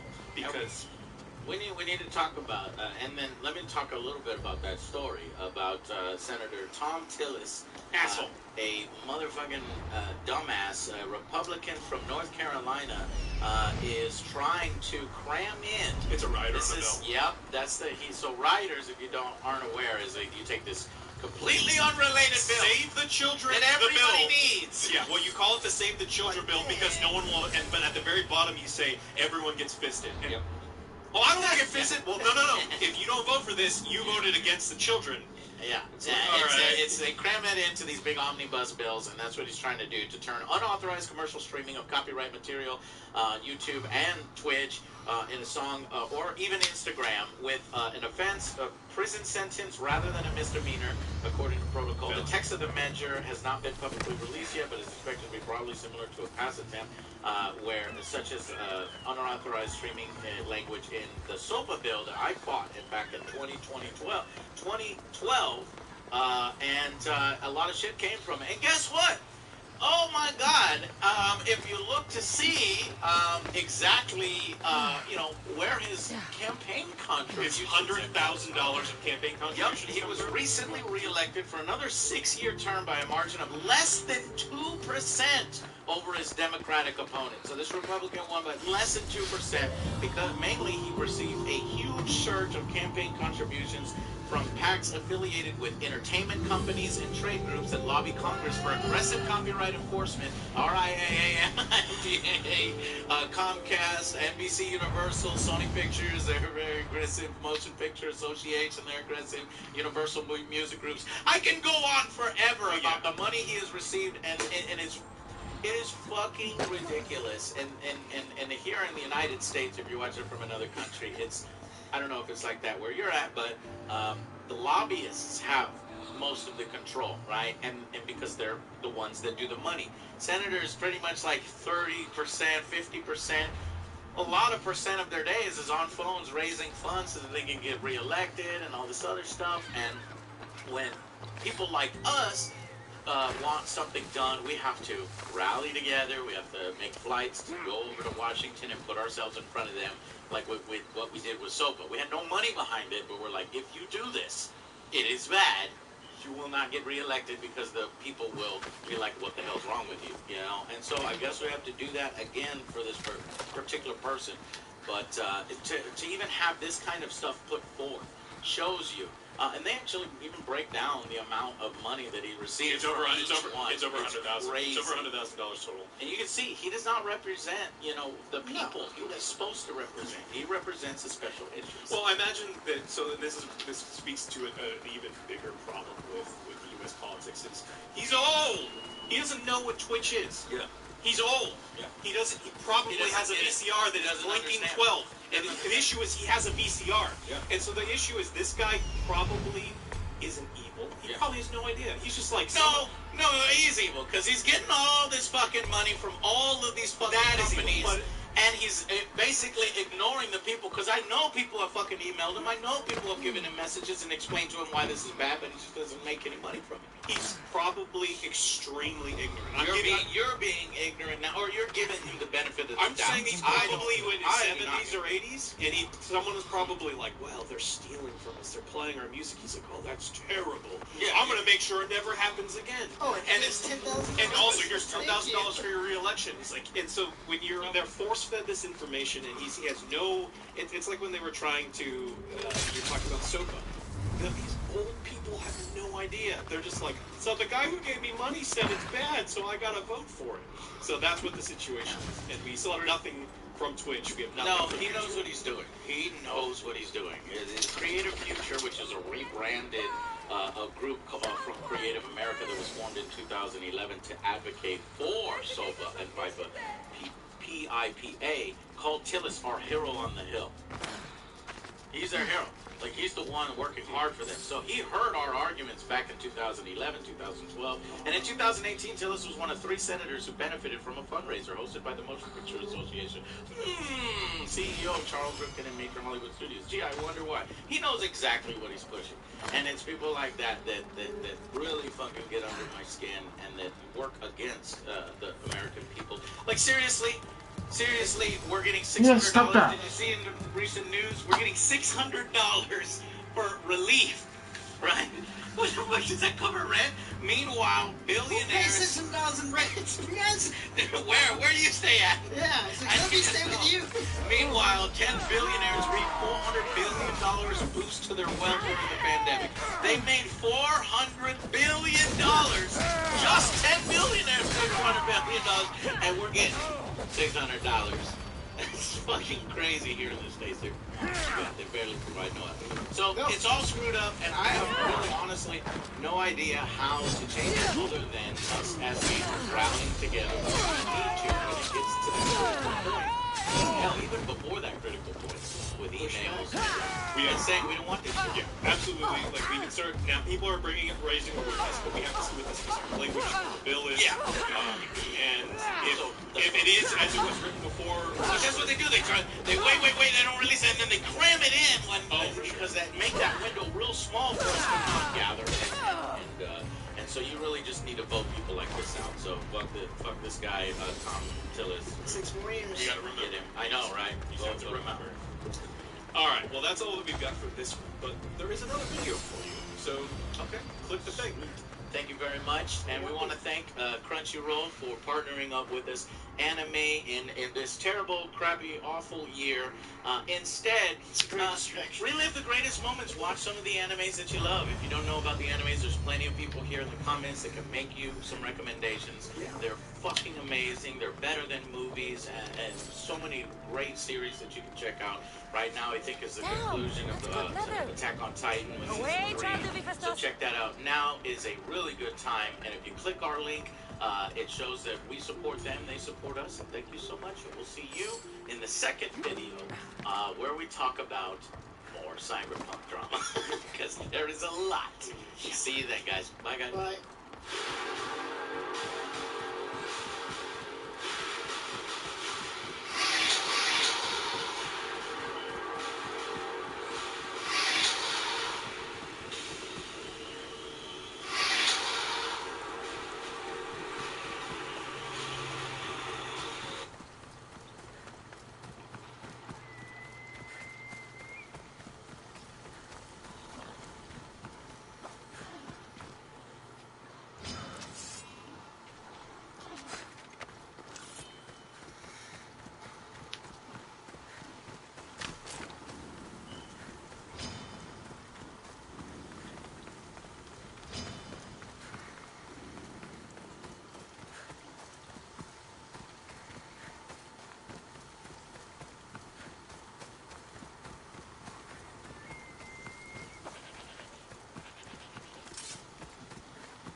Hey everybody, and welcome to the second AJS news video we got for you this week. Go watch the first one, and then also stay tuned for an important word from our brand new sponsor. Super excited about this one we've worked with in the past, and I hope to work with in the future. Check it out. Hey guys, I want to thank Crunchyroll for sponsoring this video, and right now, if you click the link below, you're going to get 2 weeks free of Crunchyroll Premium. Easiest sponsor I've ever done. I am so happy to work with Crunchyroll. I love anime. I love asking you guys what animes to watch. So not only are you going to get access to their largest collection of licensed anime on the internet, but you get this mega fan and ultimate fan accounts where you get access to like offline viewing, where you literally download anime. So like if you're stuck at work or family gatherings, of course, on Christmas, during at Christmas, if you don't want to hang out with your family, you can watch anime instead. Download the shows directly to your phone or your tablet. And now's also the perfect time because Attack on Titan, the final season, is airing right now. Perfect show to binge at the end of the year. That thing's been out forever, and I've been waiting to see how, what is the next chapter in the season. You need to see it. You need to catch up on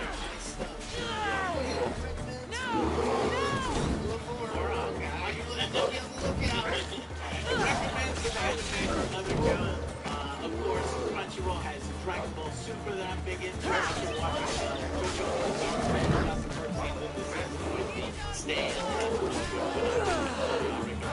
So guys, please down below, show Crunchyroll. Thank you so much. You guys enjoy. Check it out. Nothing better than anime. Nothing better than going through some of your favorite series. I love these stories, guys. If you guys would make recommendations for this guy over here, definitely. Yes, but also give them other recommendations too, right? Because there's some good stuff. Don't limit yourself to just one. Okay? So, guys, thank you to Crunchyroll so much for supporting the Angry Joe Show. If we can show some support back by clicking those links below, browse around, play the games. All right? Thank you so much, and yeah, let's get to the news. Cyberpunk! Okay. Cyberpunk. What a hot fire, huh? Yeah, this I never expected it. I really It gets worse. never fucking expected this, man. It's depressing. It made me stop playing the game for a while. That's how depressed I was. I completely checked out because it like this got me deep down because this is a company that I really flew out to see respected. them. I flew out to see them multiple times. Passion and everything. Giving credit and where credit is due, and honestly, you have to give shit where shit is due, and shit is due. Shit is due. All right, let's talk about quote. Angry Joe 2020. Shit is due. Shit is due. Shit is due. All right. Did you know that sometimes when you play Cyberpunk and you are collecting too many things on the ground, you like to pick up stuff off the ground? This is the worst. I collect everything. Now, every studded butt plug that he finds, he picks up. It's money, Alex. It's money. $3 per butt plug. Now, the wondering why my game was more buggy than y'all's and fucking feeling like shit. If it gets up to, what is it? 8 megabytes. 8 megabytes. So you can get your save files can become corrupted if you have too much stuff. And it could be crafting materials, it could be all sorts of things. Wow. Now, originally the claims were PC only, and then some people were claiming it happened on theirs. Now, in an RPG, CD Projekt Red says, guys, can you please not pick up too many things? The game will corrupt and break if you're picking up too many things. In a fucking RPG! It's so random though. It's like, I need $3. I see a butt plug in front of me. I on want the to pick ground, it it's up. in the gutter. I want to pick it up, but I've been playing 40 hours. I'm scared. If I pick it up, I'm going to lose everything. Now, okay, hold on. This is fucking ridiculous, and I hate it. Yes. I just want to say, hold on, this is ridiculous, and I just want to stop everything. No, I want to stop everything. They have some calm words for you. Look, do you want me to read what they said? Okay. Let me hold what you're going to say, okay? Because I'm going to stop the recording now. Because I just realized this week I wanted to install a new soundboard. And if we actually do an episode where half of it's this and half of it's that, people can actually compare the two. So let me just try the new soundboard, okay? Okay. So we're going to stop the story in mid-story. I know, I just remembered, all right? Okay, so we're going to and we're gonna get right back to Cyberpunk bullshit. Ready? And we're back.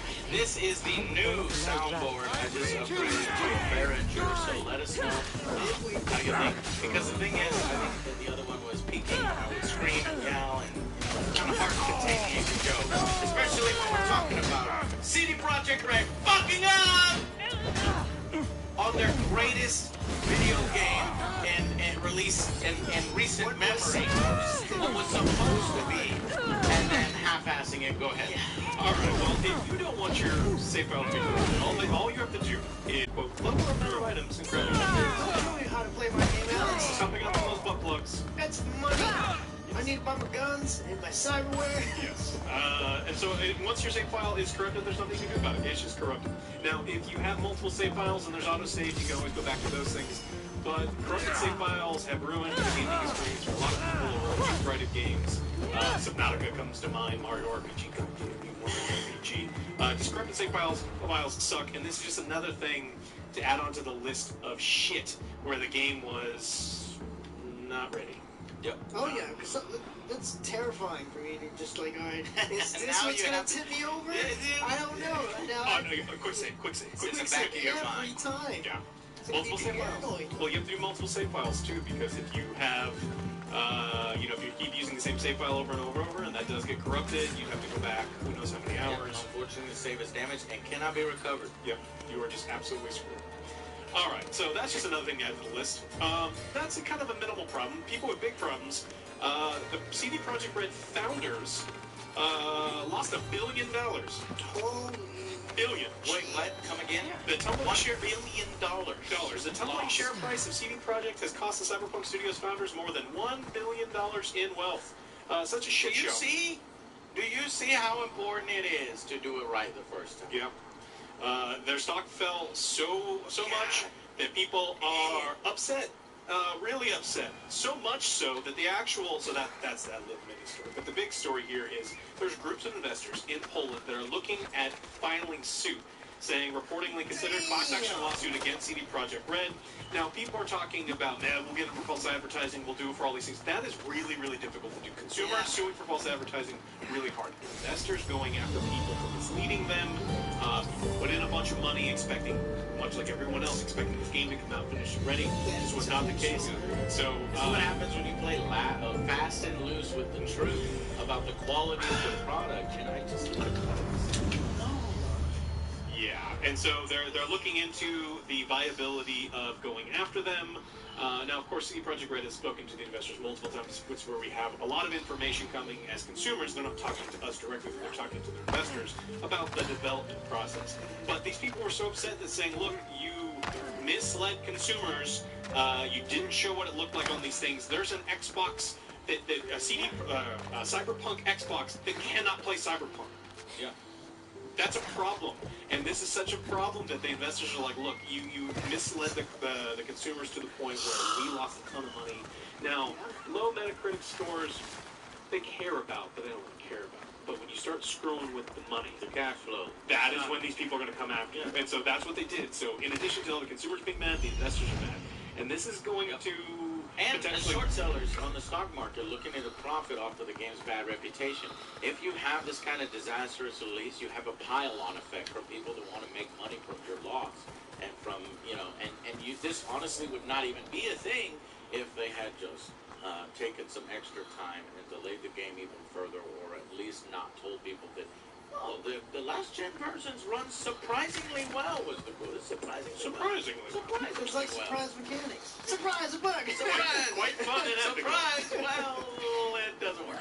And it is immense. The next article we have is Cyberpunk 2077 developers were updating the last-gen version until the very last minute, talking about how the PlayStation 4 and the Xbox One versions of the game were being worked on constantly. It was never ready in January, like I said.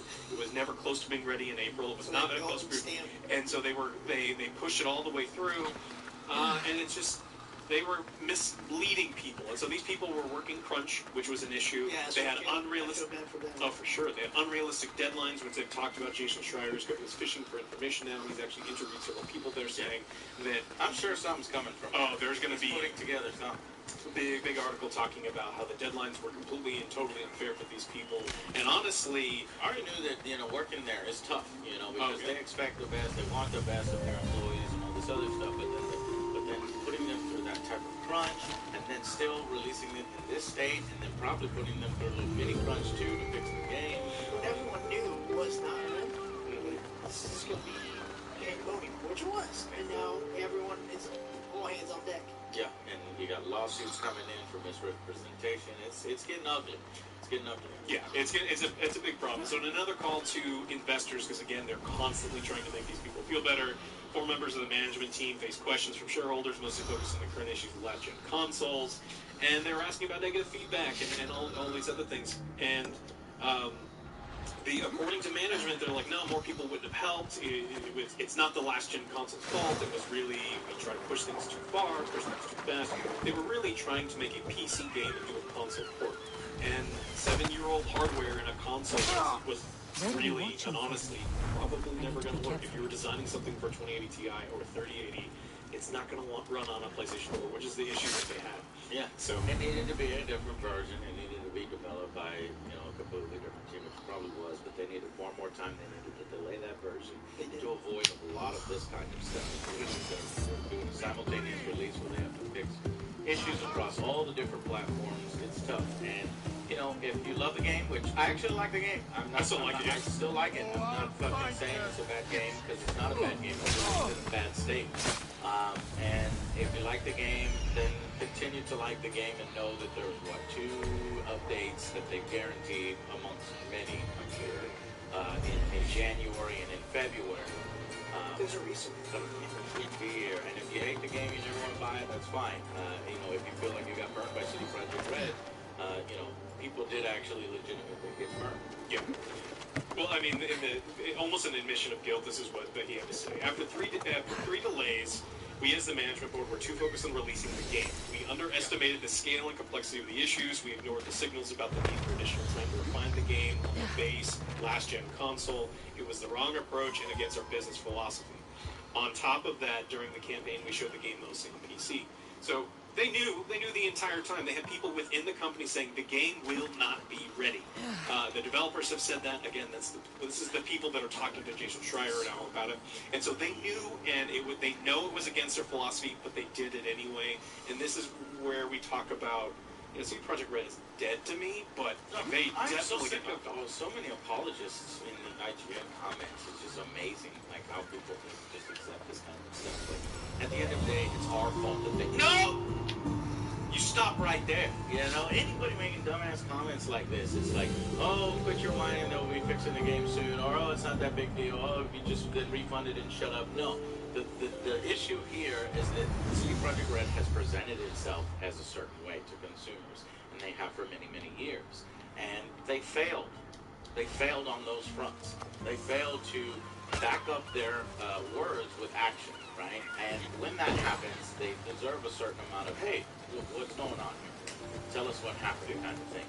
And it's kind for of like people to defend the game, like I see like this in the comments, as, oh, it's not that big of a deal, and this and that, and everybody needs to shut up, and they need to stop talking about it. I don't know where this attitude comes from. It's some cause fallacy? Like, what gives people the motivation to... But I feel like it's like IKEA furniture. It's like, oh yeah, we'll send you piece by piece. But it'll be ready. I don't know when, but it's gonna be ready. It's like, okay, well, I guess I'll just wait. I guess IKEA furniture all in one piece, bro, and then it comes off that they tell you that they're gonna give you. Okay, it's like, here's one piece. It's like, it's gonna be, this is what it looks like. I'll give you the pieces later. Yeah. It's like, really?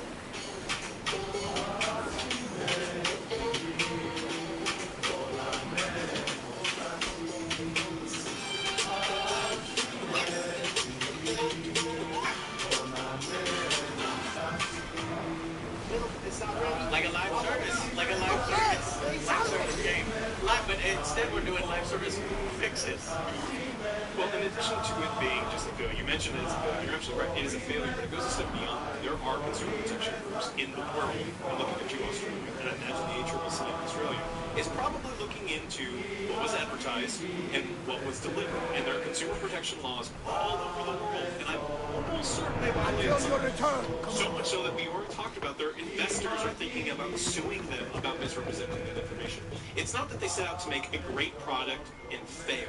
It's they knew that they were doing it wrong, and that's what that admission was. It's like, we did something against our core philosophy.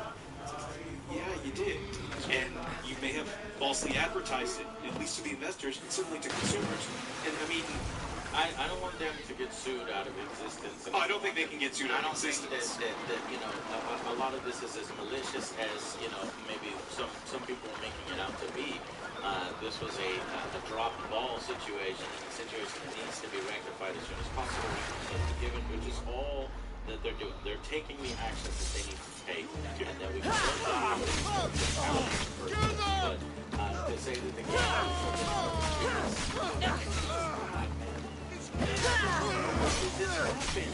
and a lot of people, I see the same meme over and over where like, gamers are screaming, release the game, and then CD Projekt Red, the logo on the fucking microphone. Here's the game, and then it's broken, and it's like people walk out the door. It's like, that is the wrong mentality. It's I don't care if we weren't the ones sending death threats, and if one of the developers says, hey, there was some death threats sent to us, so we released the game. Nobody said that. CD Projekt Red did not release the game because they were being threatened to death by gamers. Yes, there was pressure from idiots and weirdos who were like, release the game, or I'm gonna lose my shit, or I'm gonna get my pre-order. You ignore those people. So it's not from incredible pressure from entitled gamers. That's part of it. It's a small piece of it, but it was money. It's money. It's spending right now. It's the highest number of pre-orders. This is before Christmas. This is when people are spending the money.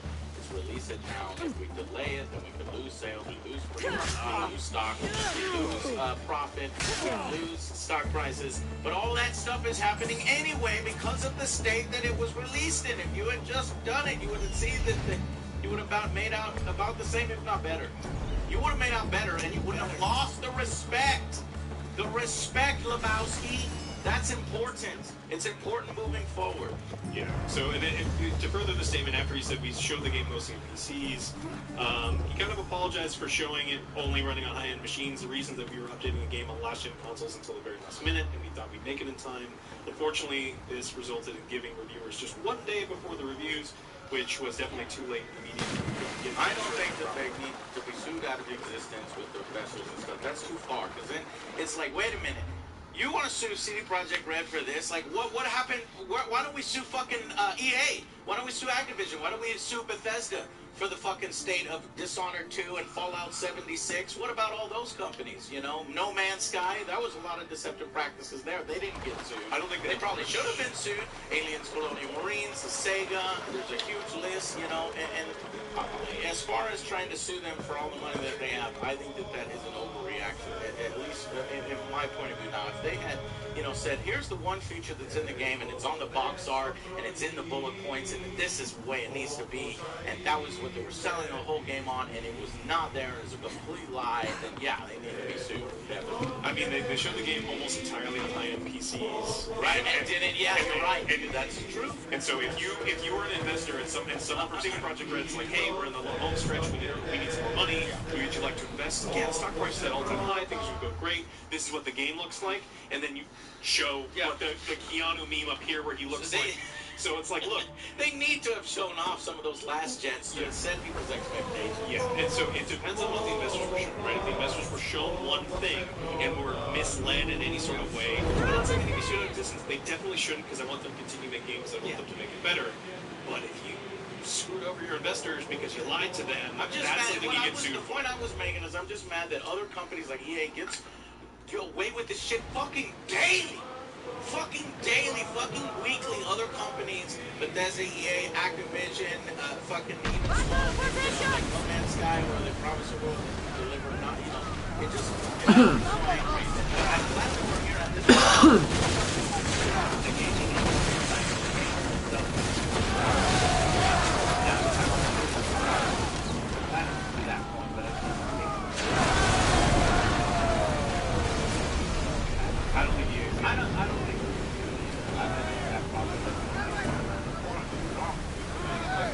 I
intentional or unintentional, doesn't matter. They moved them, but then didn't stop the fake claiming that all of the gamers were super big. All the Chinese gamers were super big. It definitely wasn't the government that they promised. They promised it wasn't the government. And so they were going to remove from Steam, and then finally it was going to be relaunched on good old games. And you're like, look, CD Projekt Red's a company that's going to be like, man, if they remove the thing, it's going to be fun. Nope. Immediately removed. They meant the need. So ultimately, it's what it came down to. Their censorship is... That's the part that makes me angry. It's been removed. They capitulated, even though they don't technically need to. What does Chinese censorship, like the government that's not offended and a certain supporters of a certain political party have to do with games released in the United States? You know, if they're offended by something, then they don't buy the product in the United States. And look, if they're country, they can limit the sale or ban the sale in their own country. But as soon as you come up over here and you say, Alex, who lives in Texas, you cannot buy this horror game because there's Winnie the Pooh and Winnie the Pooh pisses off our president. Fuck you! Fuck off, Winnie the Pooh. I know you like Winnie the Pooh. You know, you grew up with it. I grew up with Winnie the Pooh too. Even though Tigger is an asshole. He's just annoying. He's just so annoying. What are we doing? Focus. Listen. You know what? We should, man.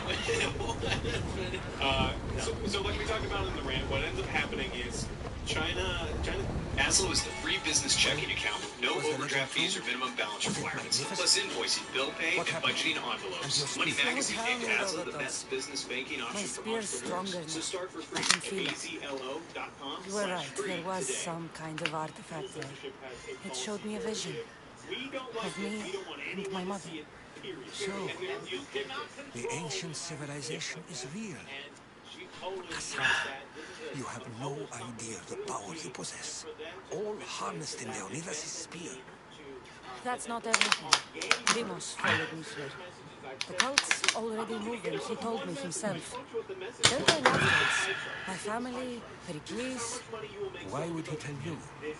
Unless it was a trap. It doesn't matter. We have to get to Athens, to warn Pericles. And we need to find my mother before they do. Then, we go to the Phoenix.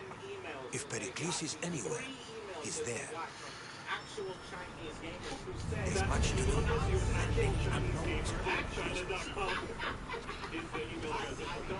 Quickly! Fill those gaps!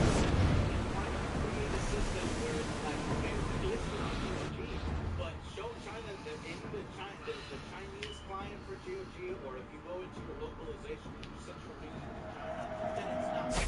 I'm willing to do that. And that's not even something I would like to do. I'm saying in order to get this fucking listing to prevent it from going down and down, or limiting it to us, or taking it away from us, at least have an option like that if you want access to China. There's no way around that. You're right. It's like if you want to make billions of dollars, billions of dollars, you got to back on safe water. Actual Chinese game number 5.7. There's salvage nearby. Well, so the other thing that we become good attention to, we talked about what is the other thing that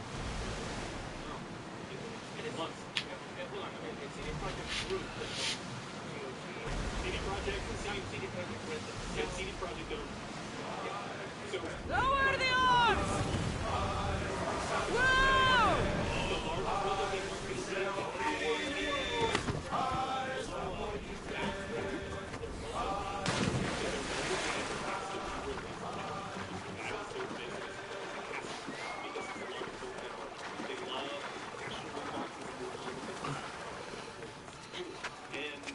If it was a simple thing like you either sell the version or you sell your mobile game in China, it's an easy answer.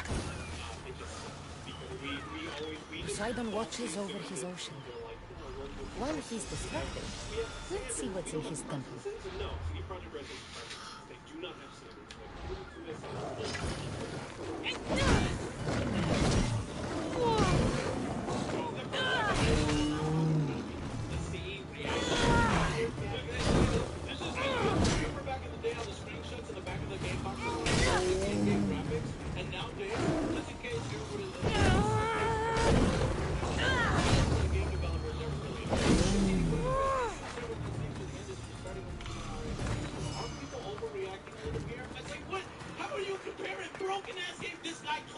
not played any of the fucking broken versions. He's not played the fucking PS4. He's not played the fucking Xbox One, where it's literally when we were watching it with Jacob. It's like it was 2 frames per second. It's 2 frames per second. You see a bullet come out, the fucking thing. Everything was bullet time on accident.